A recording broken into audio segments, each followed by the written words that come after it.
Maurício entrou.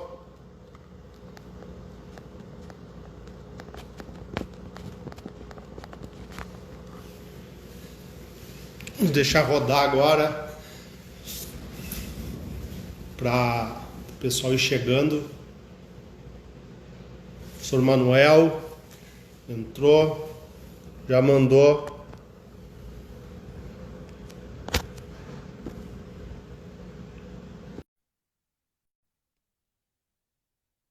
O Manuel já mandou a solicitação, a Carla. E Kaela. Olá, meu caro. Tudo Tudo bem? bem, Manuel? Consegue me ver bem? Te vejo muito bem, Manuel. Tá perfeito. A luminosidade está boa também? Tá boa? Tá. Qualquer coisa tu me avisa aí que eu ligo. Vamos ver, até vou ligar aqui a minha outra luz aqui. Eu Liga aí pra liguei mim. já. Vamos ver se melhora um pouco. Eu acho que sim, né? Ficou melhor agora. Melhorou? Ficou Tá. melhor.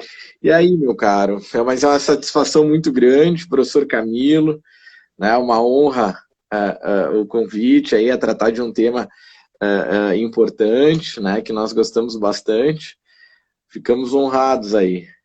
Então a Luciana, que é a diretora da Lotec, entrou ali também, entrou agora. Olá, Manuela tudo bom? entrou. Ah, o Manuel, ele é professor, assim, vou fazer uma rápida introdução aqui, Manuel, só para a gente começar a nossa conversa. O Manuel, ele é professor da Unicinos, faz o pós-doutorado em Portugal, mestre e doutor pela URGS. Se eu estiver enganado, me corrige, Manuel. Para nossa conversa, Manuel, eu me lembrei, nós começamos nós tivemos uma conversa em novembro. Eu quero retroagir um pouquinho no tempo para a gente entrar aqui na nossa.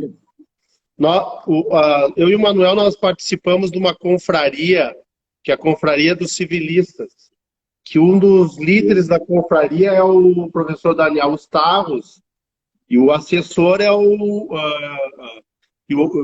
e a gente tem diversas pessoas que ajudam ali, que a gente dialoga nos grupos. E tem o André Esteves, que é o assessor do professor Daniel, né, ali na condução da confraria. E de vez em quando a gente faz uns almoços no Parrija. E um desses almoços, numa sexta-feira, o professor Manuel foi lá e aí eu conversava com ele sobre o pós-doutorado, que o Manuel me contava naquela ocasião que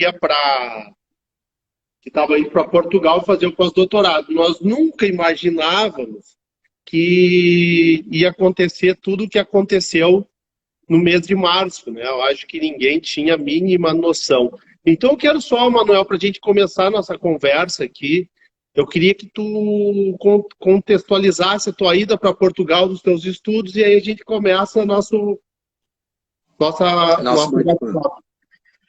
Perfeito.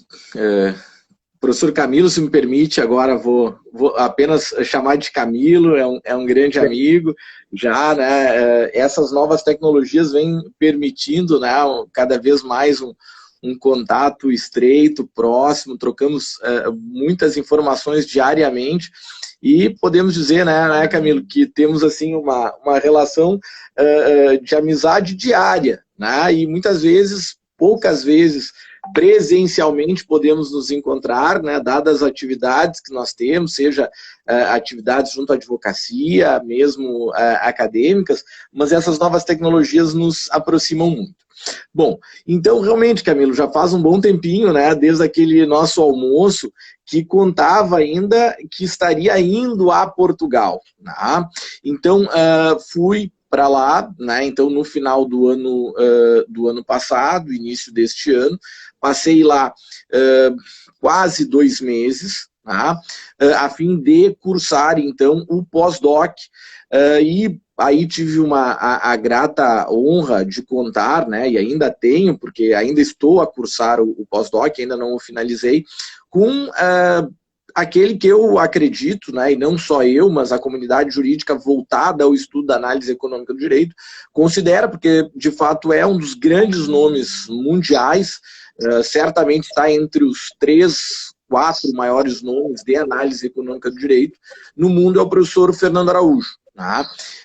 Já tinha tido contatos prévios com ele no Brasil, ele participou da minha banca de mestrado, depois de doutorado, né? A partir daí consegui estabelecer um diálogo, né? Aprendendo sempre muito com ele, e depois ainda mais indo para lá, né? E aí sim a nossa a relação, a convivência, né? Que é permitida assim quando a gente vai para outro país, né? E fica quase que em imersão, onde eu fiquei lá na Faculdade de Direito da Universidade de Lisboa, foi muito bom.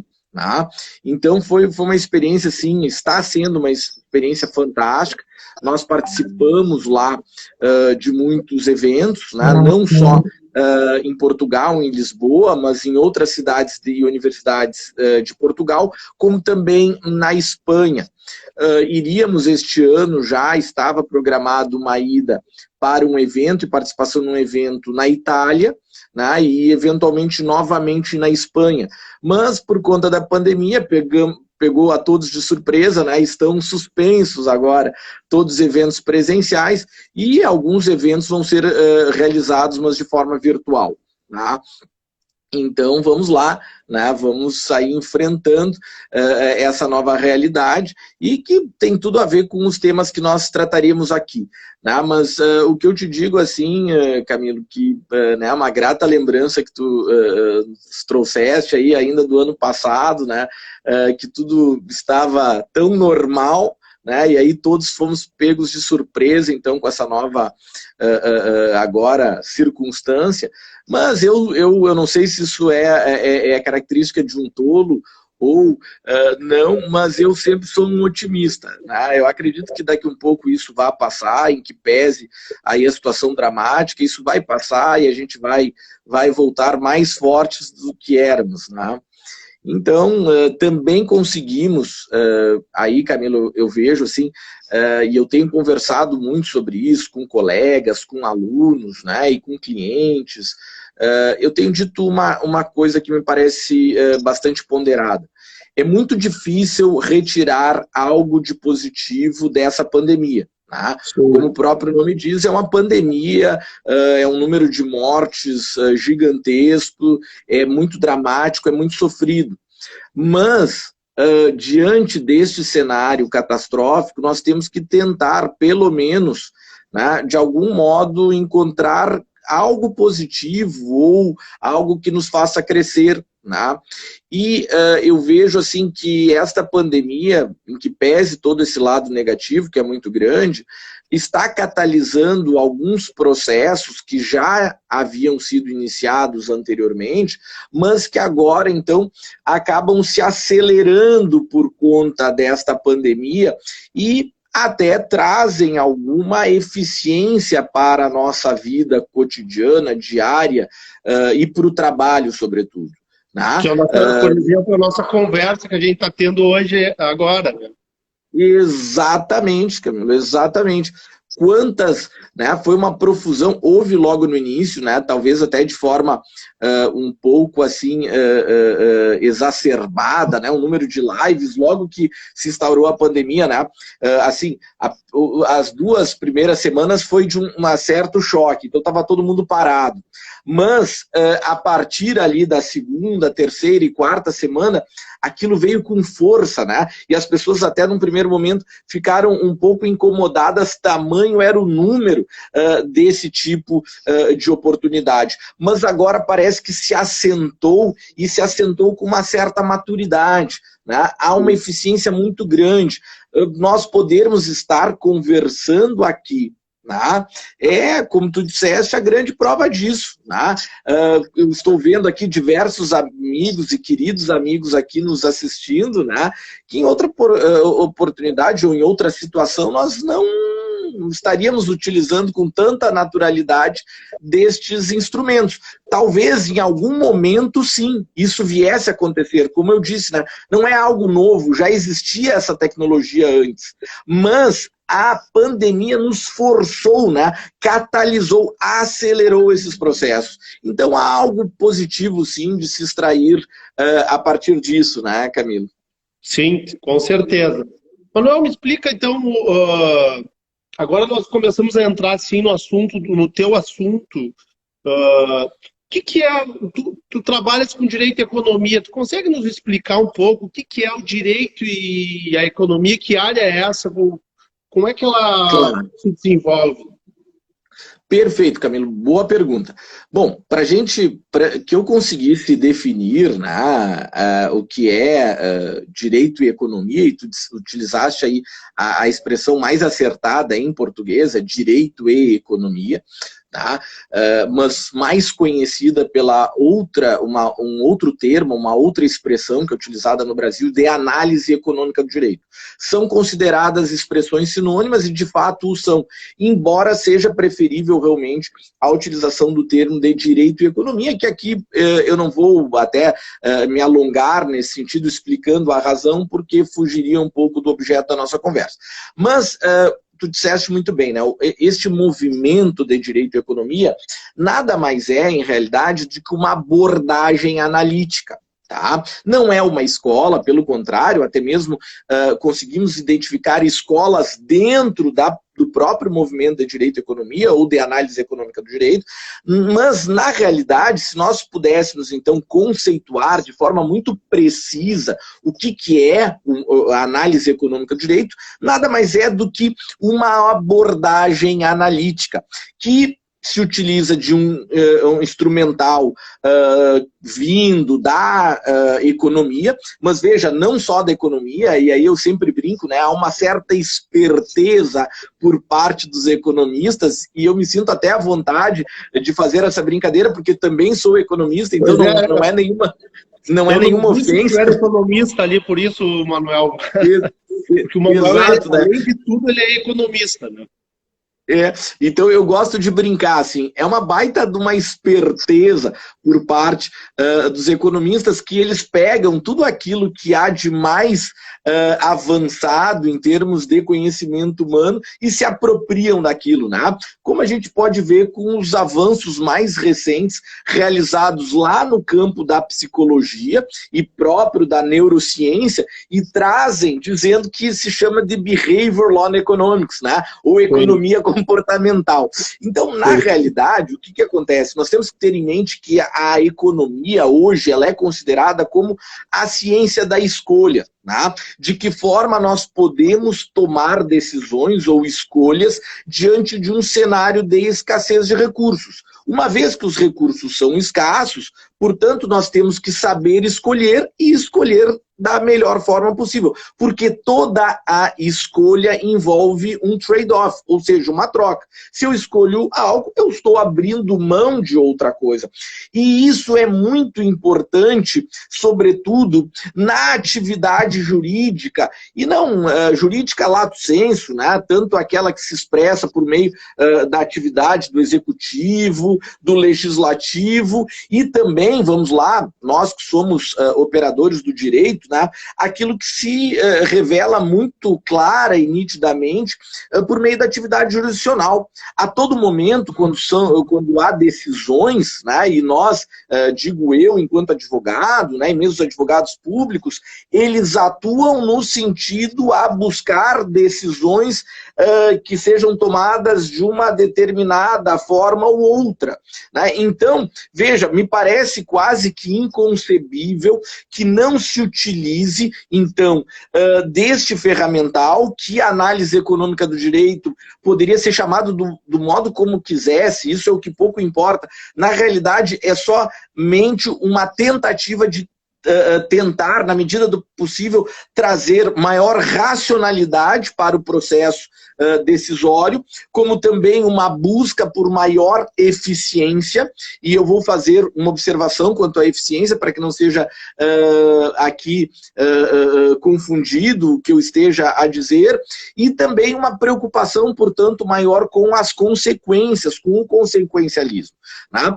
A observação que eu faço, Camilo, quando eu disse em relação à questão da eficiência econômica, porque há uma confusão muito grande que se faz nesse sentido, é a seguinte: quando se fala em eficiência econômica, com muita frequência se confunde que supostamente se estaria a buscar apenas questões ou interesses monetários ou financeiros.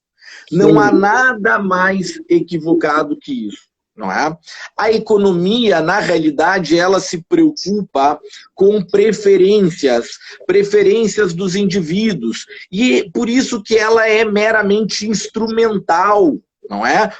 A eficiência econômica é um postulado. Camilo, como é que eu vou maximizar a eficiência econômica?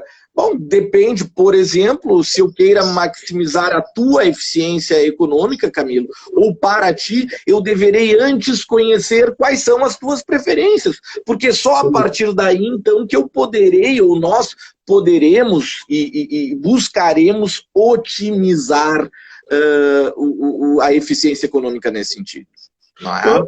O Manuel, me diz uma coisa, falando nessa questão nesse assunto que nós estamos tratando da eficiência do direito à economia. Nós tivemos agora, em função da pandemia, a questão da proibição do encontro presencial das pessoas. Então, como é que está se dando nesse âmbito das assembleias, dos acionistas e as assembleias em geral, já que as pessoas não podem mais se encontrar? Como é que está se dando as assembleias? Como é que as empresas estão funcionando? E isso está maximizando, potencializando o lucro das empresas? Eu queria que tu nos explicasse isso nesse momento, que é importante. Perfeito. Excelente pergunta, Camilo. O que eu diria? Tá? Num primeiro momento, nós temos que ter em mente, tá, que qualquer tipo de previsão ou análise nesse sentido, ela deve ser tomada neste momento com muita cautela, porque é tudo muito recente ainda. Não é? Então é difícil fazer análises. O professor Ederson está se manifestando ali, 2 monstros sagrados. Exatamente, esse é a grande estrela, professor Ederson, né, meu querido colega aí, né, de universidade, um grande amigo. Professor Camilo, eu convivo com o professor Ederson agora, ainda mais por plataformas digitais, diariamente. Né? São talvez as 2 pessoas com quem eu mais convivo atualmente, é o professor Fabiano Koff Coulon e o professor Ederson Porto, mais com que qualquer outra pessoa da minha família, por incrível que pareça. Também com o Antônio Almeida, o professor Antônio Almeida, que está aqui nos assistindo, né? Também é um outro professor com quem eu diariamente aí, estou trabalhando.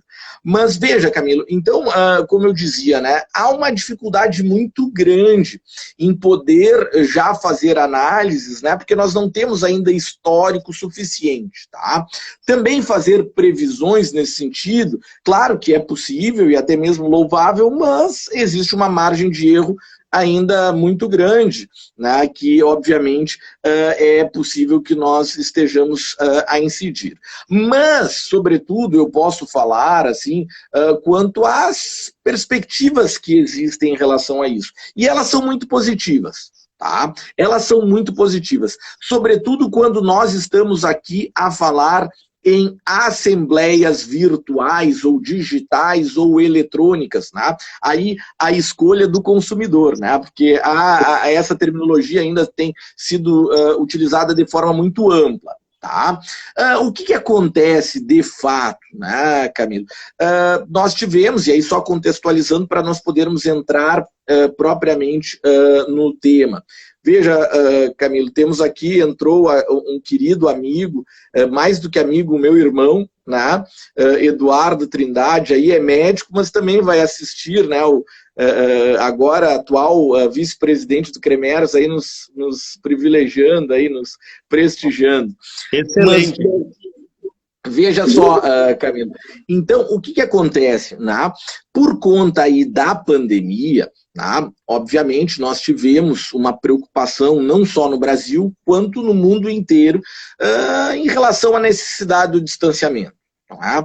E não só no Brasil, mas em diversos outros países e jurisdições, começaram-se a tomar de forma muito rápida, inclusive, medidas inclusive do ponto de vista legal e legislativo, visando a, então, propiciar ou possibilitar, ensejar o funcionamento das nossas instituições, ainda que diante desse cenário que exigia algumas modificações. Então, nós tivemos, como todos sabem, ou grande parte aqui conhece, quem é ligado ao direito, né, a famosa medida provisória 931.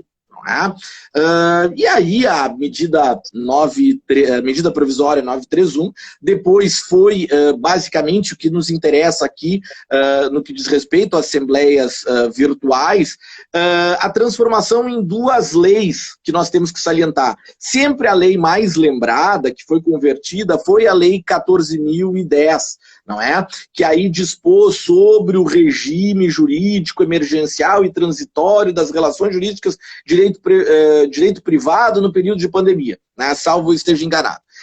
Bom, mas também temos uma segunda, né? Que depois eu vou abordar rapidamente, que é a Lei 10.030, que por sua vez promoveu alterações lá na Lei 9.404, que trata das sociedades anônimas, né? E aí nós tivemos alguns reflexos importantes aqui a trabalhar. Desculpa o meu celular aqui, como ele está carregando ao mesmo tempo, né? Eu tenho que deixar ele um pouquinho apoiado, ele pode algumas vezes cair, mas eu já... Bom, então o que acontece? Nós tivemos, por meio da MP, que foi convertida em lei, a possibilidade da realização de assembleias por meio virtual, ou eletrônico, né, ou digital, como outros dizem. Basicamente, e aqui é importante salientar, 2 artigos nesse sentido foram muito importantes. O artigo 5º, eu até anotei aqui para não me esquecer, o artigo 5º e o artigo 12º. O artigo 5º, por sua vez, diz respeito às pessoas jurídicas de direito privado. Né? E lá ela, então, promove uma alteração no artigo 59 do Código Civil, permitindo a realização por meios eletrônicos das assembleias. Né? E no artigo 12, por sua vez, também permite a previsão da possibilidade da realização de assembleias virtuais, mas aí direcionada para quê? Para condomínios edilícios. Então, Camilo, o que eu diria? Já desde este momento, nós conseguimos observar que há 2 possibilidades que se abrem. Né? Não propriamente novas, nos condomínios edilícios sim, mas no que diz respeito ao direito societário e empresarial, não propriamente novo, mas houve substanciais impactos que aí sim, vamos dizer, estimularam bastante a realização neste sentido. Então vamos lá. No que diz respeito às sociedades empresárias, não é? As pessoas jurídicas de direito privado, existe essa possibilidade cada vez mais consolidada da realização de assembleias de modo virtual. Manuel, eu só preciso interromper um minutinho. Quando a gente fala em assembleia virtual, necessariamente eu vou usar 2 termos, assim, é síncrono, ou seja, é ao vivo, ou a gente pode falar em assembleia virtual, ou assembleia virtual assíncrona, ou seja, um site lá que tu vai colocando as opções de voto e o voto vai sendo computado no decorrer dos dias. Porque eu te digo que esses dias teve uma assembleia no meu condomínio e nós fizemos, a nossa assembleia não foi síncrona, foi assíncrona. Quer dizer, não foi ao vivo, foi...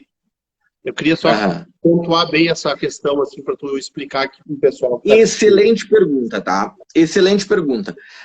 Não há, no texto legal, né, salvo melhor juízo, nenhum impedimento de que fosse realizada de forma assíncrona. Né?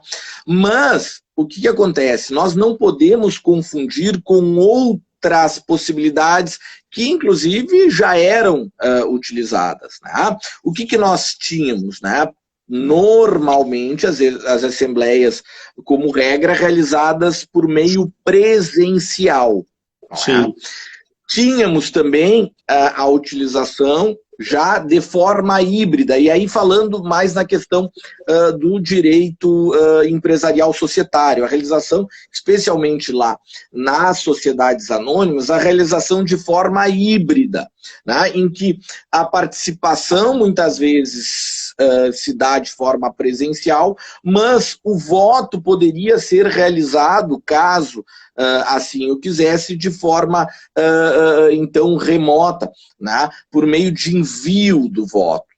E então temos uma terceira alternativa, que é sim a realização de forma totalmente virtual, não é? Porque da forma híbrida, então se faz presencial, mas também há como se participar e mesmo votar estando distante, né? Mas o que hoje em dia seria a grande novidade, embora já houvesse até, e é um equívoco dizer que não poderia se antes, né? Mas que hoje que se torna mais consolidada a utilização, é de forma totalmente virtual, sem existir a realização de modo presencial. Não é? Então nós teríamos assim basicamente três possibilidades: a forma eminentemente ou exclusivamente presencial, a forma híbrida e a forma então totalmente virtual,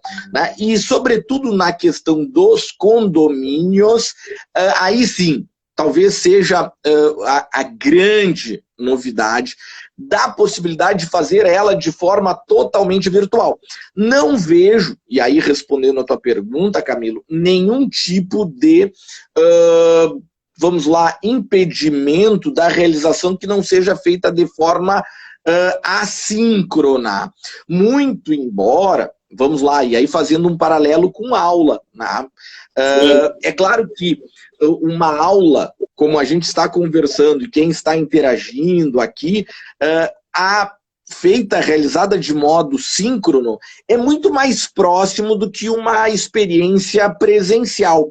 Então, nesse sentido, me parece que sempre, né, deveria ser privilegiado, e, por exemplo, posso falar algumas experiências que tive, por exemplo, com assembleias virtuais que não foram de condomínio, mas foram de algumas cooperativas de crédito, por exemplo, elas foram feitas de modo síncrono. Sim. E, meu caro, perfeito, eram mais de 400 pessoas participando, acho que quase 500, de forma assíncrona, riquíssima, como se eu estivesse lá presencialmente, todos os demais lá estivessem. Então, realmente muito positiva esta experiência. Muito embora não pareça, pelo menos no caso dos condomínios, alguma vedação à realização assíncrona das assembleias. O professor Guilherme Azen entrou, também queria mandar uma saudação aí para ele, parceiro também lá da confraria. Tem uma pergunta aqui, Manuel, eu já vou fazer para a gente, porque senão eu vou me esquecer, tá? O Antônio Almeida faz a seguinte pergunta, não sei se tu conhece, eu não consigo ver a foto aqui, então. Professor, é possível que uma sociedade limitada de pequeno porte adote o mesmo sistema utilizado por uma companhia listada na B3 ou as companhias abertas precisam utilizar sistemas personalizados e específicos para a realização da Assembleia Geral Ordinária? Perfeito, excelente. Não sei se é uma pergunta difícil, mas me parece uma pergunta interessante para... Não, uma excelente pergunta, uma pergunta de quem demonstra que conhece o assunto. Né? A minha resposta é não. Haveria sim a possibilidade, não há nenhuma vedação nesse sentido. Por quê? Porque, vamos lá, isso é importante ficar claro, né? Era um registro que eu já iria esclarecer agora mesmo. Quando nós temos a possibilidade da realização de assembleias virtuais em sociedades empresárias, nós temos que ter um cuidado. Se se trata, por exemplo, de uma sociedade anônima de capital aberto, o órgão competente para regular, inclusive, esta matéria será a CVM, ou seja, a Comissão de Valores Mobiliários.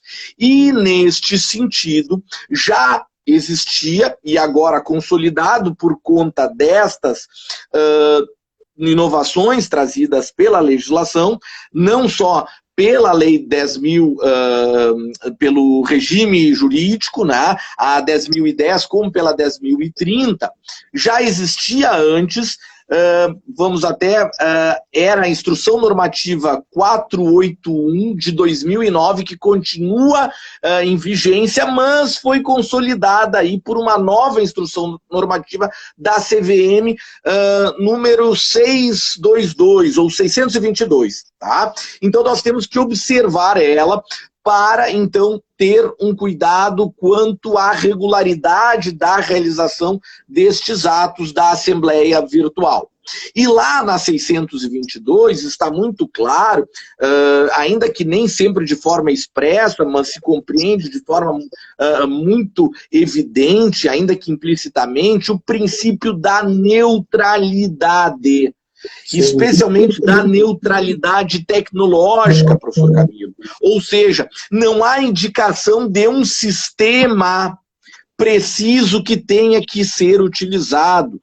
Pelo contrário, se deixa amplo nesse sentido, e isso é positivo, não é? Porque já indicar algum sistema em específico poderia, de alguma forma, causar algum risco de exclusão nesse sentido. Então, sim, uma sociedade limitada, né, mas aí sim, ela não observará propriamente a instrução da CVM, número 621, mas, por sua vez, aí estará devendo observar uma instrução normativa do DREI. Né? Eu até anoto aqui o número dela, é número 81. Tá? A número 81 de 2020, que substituiu a revogada número 79.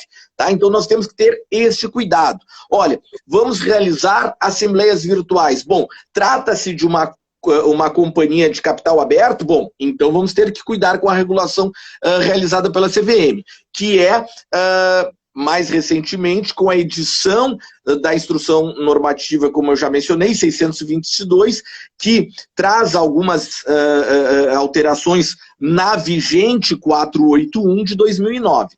Se não for uma companhia aberta, bom, nós teremos que observar a regulamentação do DREI, que está lá, então, na instrução número 81.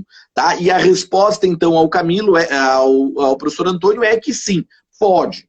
Não há vedação nesse sentido, inclusive por conta, como eu já disse, algo que é muito importante é a neutralidade tecnológica. Então não interessa se é o Zoom ou se é o Teams, se é criado por outra pessoa.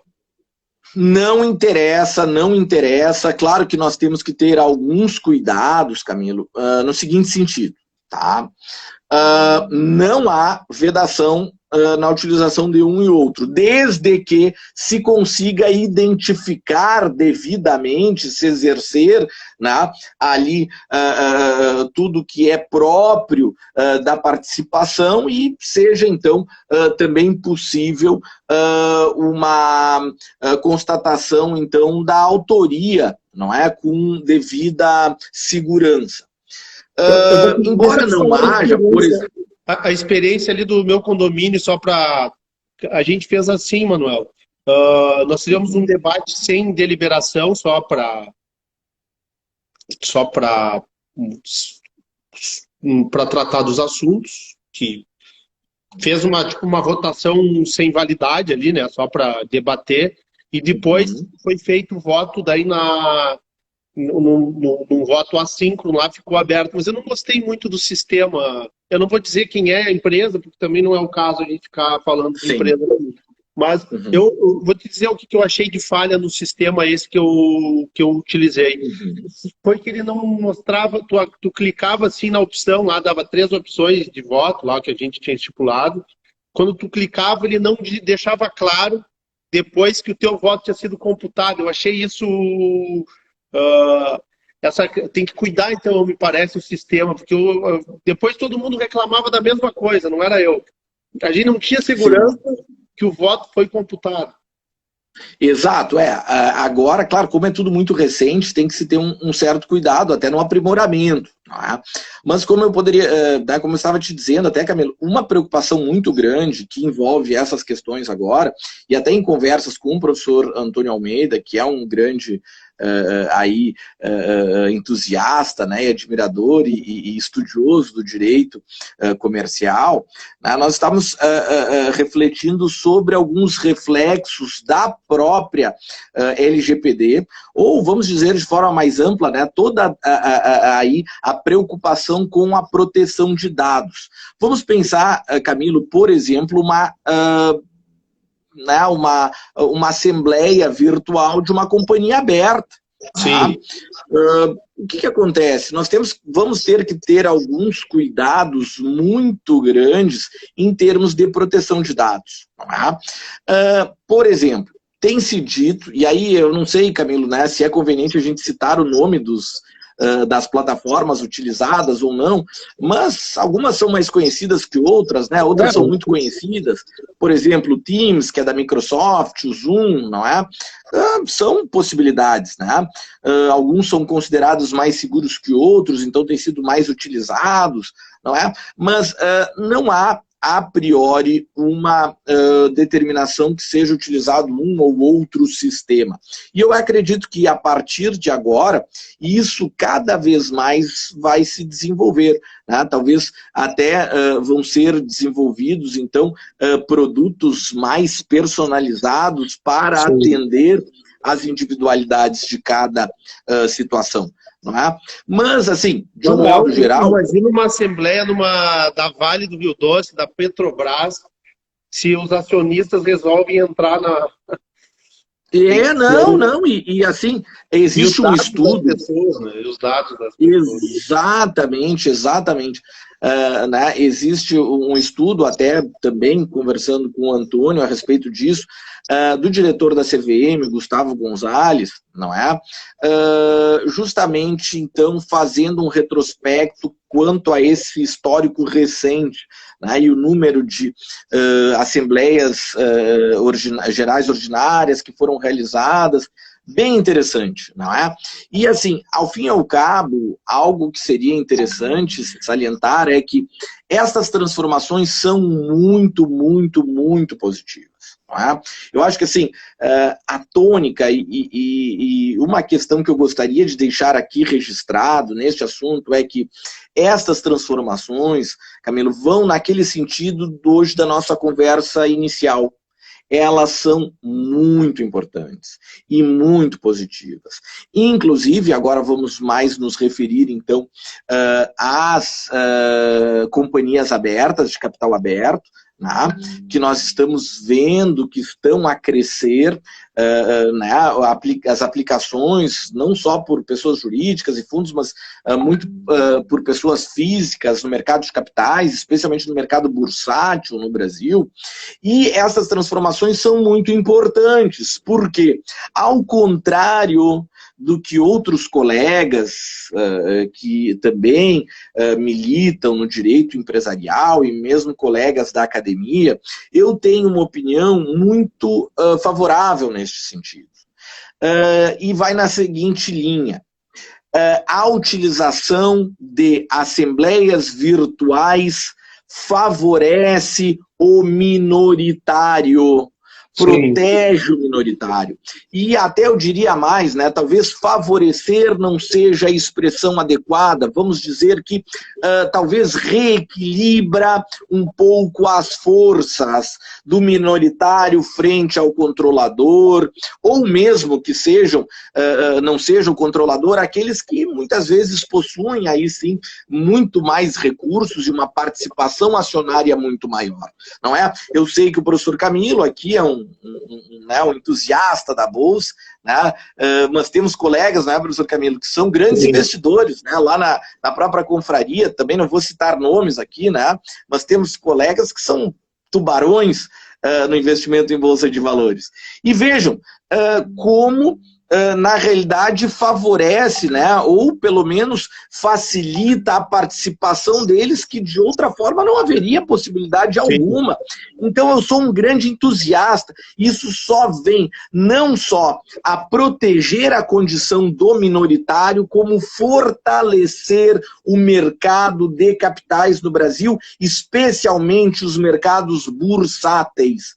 Eu penso que deve ser estimulada com muita intensidade a utilização desses mecanismos, né? E que não regrida depois de que nós voltemos deste período, então, de pandemia.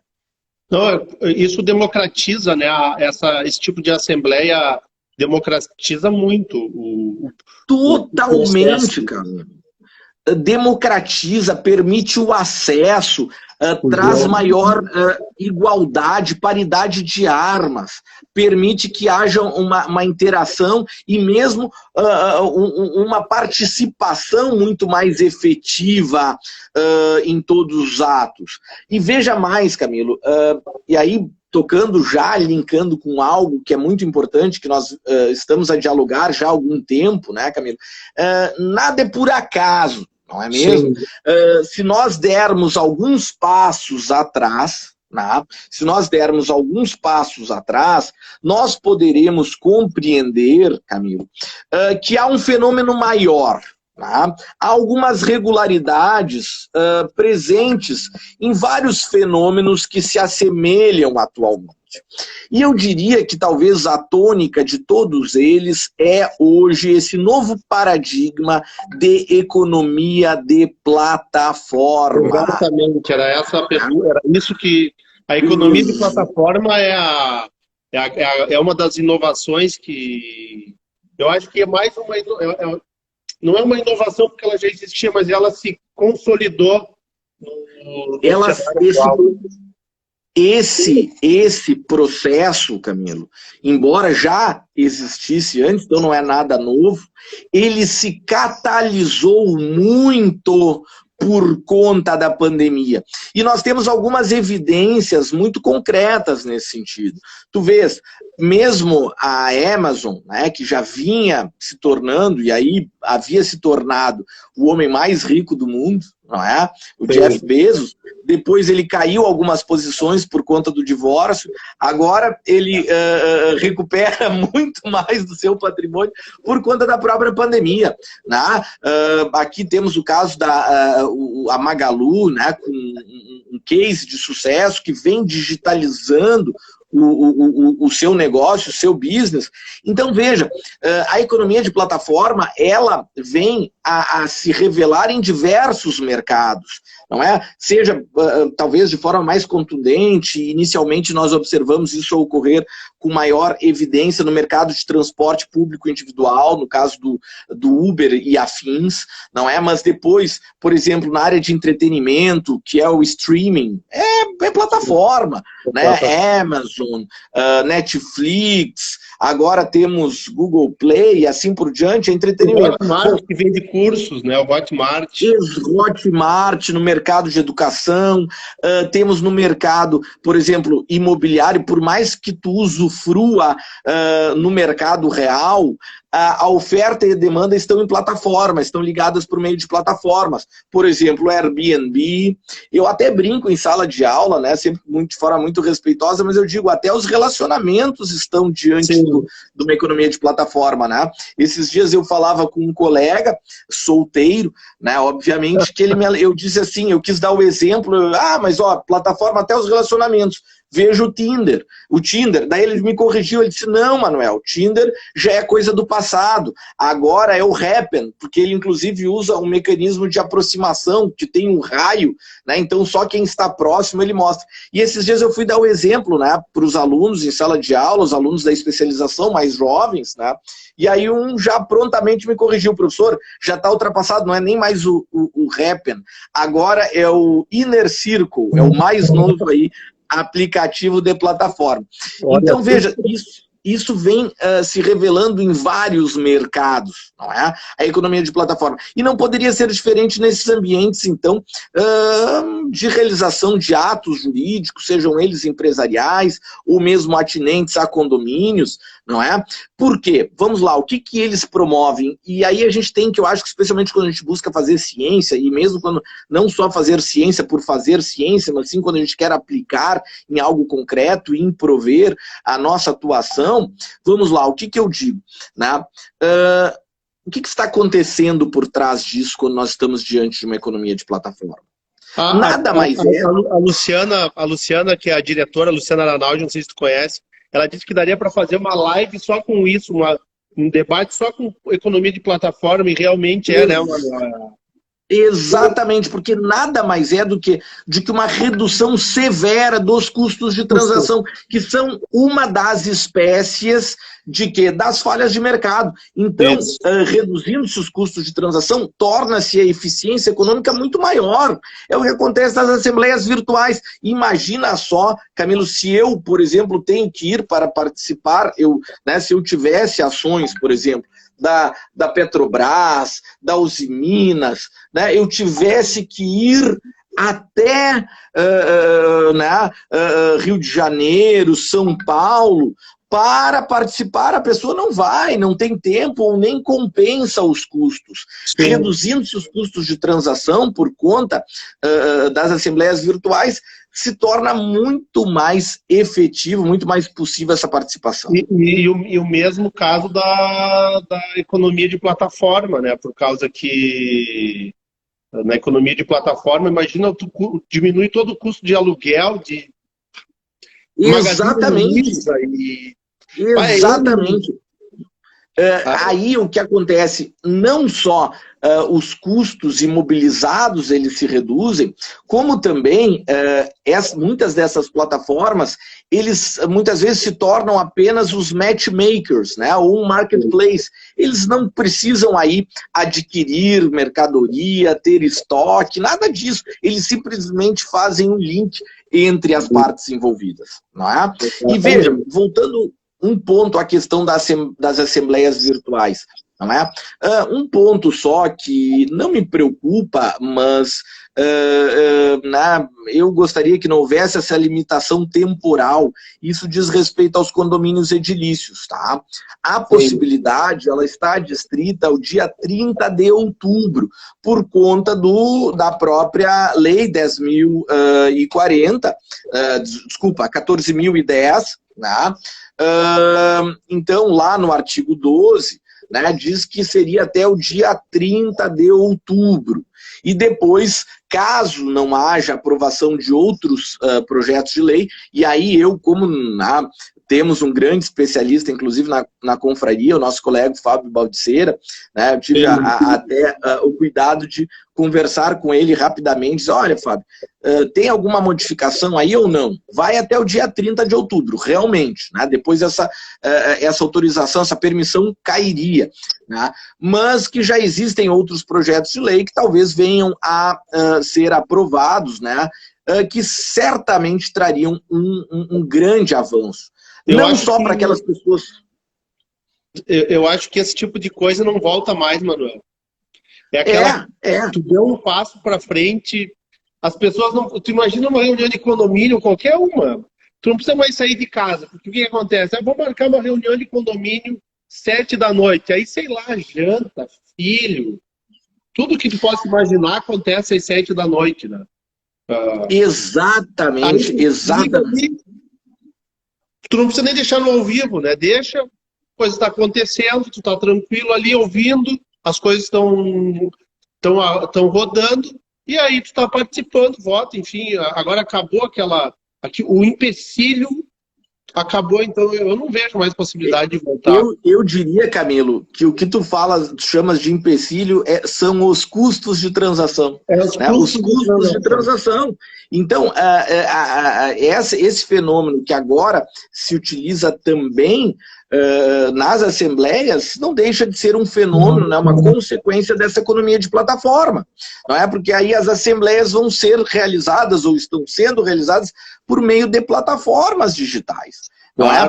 Então, aí eu até conversei um pouquinho, né? Pô, Fábio, mas qual seria a razão de colocar, né, um prazo? Por que já não se deixou? Né? Se falou um pouco dessa realidade muito, vamos dizer assim, não uniforme do Brasil. Não é? Nós temos alguns condomínios, né, de luxo, né, pessoas com acesso à internet, e aí já muito familiarizadas com a utilização de plataformas, mas também não podemos deixar de considerar pessoas que não têm um acesso, embora tenham acesso à internet, muitas vezes por conta da telefonia, quase todos têm, mas que ainda não são muito versados em plataformas digitais e assim por diante, né? Então, claro, talvez vedar por completo a realização de formatos híbridos talvez não seja o caso, mas obrigar apenas a realização de, aí por escolha do condomínio, do síndico, do conselho, talvez pudesse impedir a participação de outros. Né? Talvez, então, poderia ter uma regra default, né, ou padrão, obrigando, né, ou determinando a realização de forma híbrida. Imagina, olha o custo da transação, foi bem como tu falou, assim, porque a gente está meio se encaminhando, mas me ocorreu agora. Eu fui fazer um certificado digital, e aí eu cheguei lá, marquei com antecedência, Serasa, tudo certinho, cheguei lá, não estava funcionando tinha caído o sistema. Aí eu liguei para a pessoa, liguei lá para o... Olha, eu gastei tempo, enfim, toda uma movimentação para fazer. Ah, não, está proibido, porque tinha sido permitido e o governo parece que proibiu fazer o certificado digital online, ao vivo, né, síncrono. Não entendi por que... Então, eu fiquei muito bravo no dia, por causa que ele não me deixou, eu já estava tão acostumado com as coisas acontecendo assim, de uma forma mais facilitada, sem os custos de transação que tu colocaste, que eu achei... Eu me pus numa situação assim que eu não imaginava. Eu achei que eu ia poder fazer o certificado digital de maneira à distância, não ia ter problema, mas ali estava vedado. Ainda tem esse impedimento, né? Claro que aí são desafios, né? São situações novas. Ali o João Paulo Forster está te mandando um alô. Tá qualificada a nossa live aqui, tá, pessoal? Tá extremamente. Professor Forster, um grande amigo, né? Um grande parceiro. Antes também eu vi, se eu não me engano, estava o professor Arthur Ferreira Neto, também um querido amigo aqui. São admirados amigos aí, né? Que estão a nos acompanhar aqui. Que maravilha, tu vê. Tudo isso graças a essas novas tecnologias, que permitem esses encontros a um custo de transação tão baixo que de outra forma não seria possível.